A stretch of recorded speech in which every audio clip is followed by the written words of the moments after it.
We welcome in Hilton Head Emergency Manager Tom Dunn to help us kind of cope with the storm as it moves through. Tom, I think the one thing folks, we know what to do when the wind blows. We know what to do with the rain. There's not much you can do with storm surge, but if you're stuck in your house without electricity, there are a lot of things you can do, and we don't think about doing them.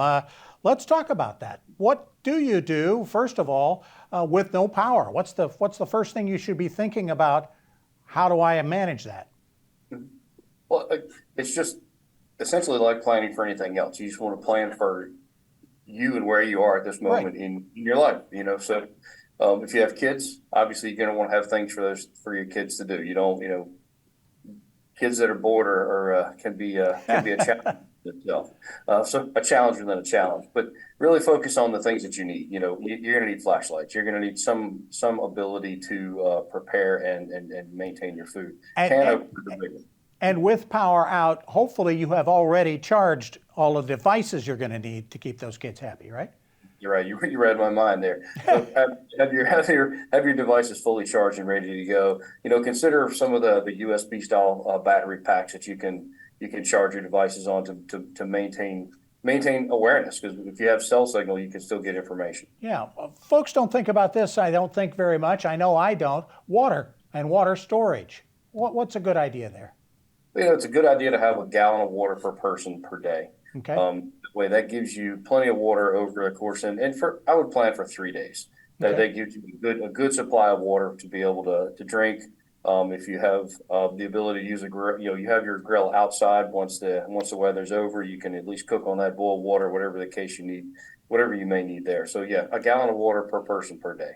I know we're taking care of getting everything we can out of the freezer in case we lose power. Eat it now, because there are situations where you're going to need to live off what's in the pantry.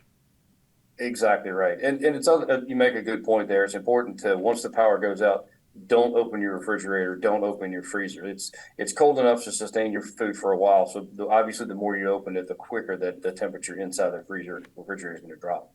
If you have an emergency kit, and you should, where should it be when the situation gets bad? Should it be in the house or should it be in your car?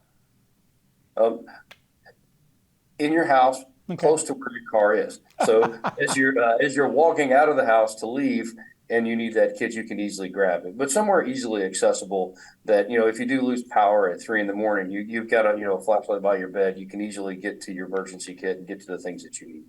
And then take care of those others around you. Have enough formula and pet food?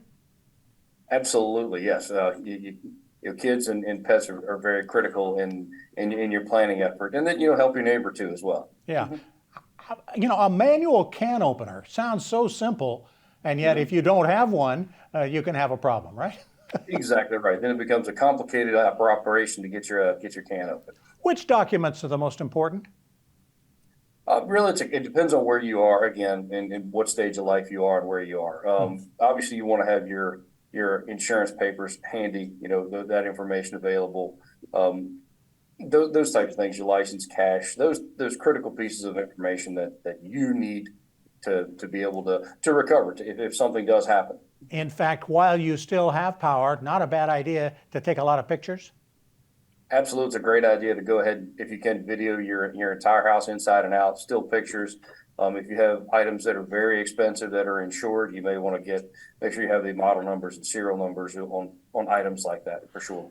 Tom, some great tips for folks as we roll through this storm and the rest of the hurricane season. Thanks so much for joining us, and good luck with this one and the ones in the future. Appreciate it. Thank you.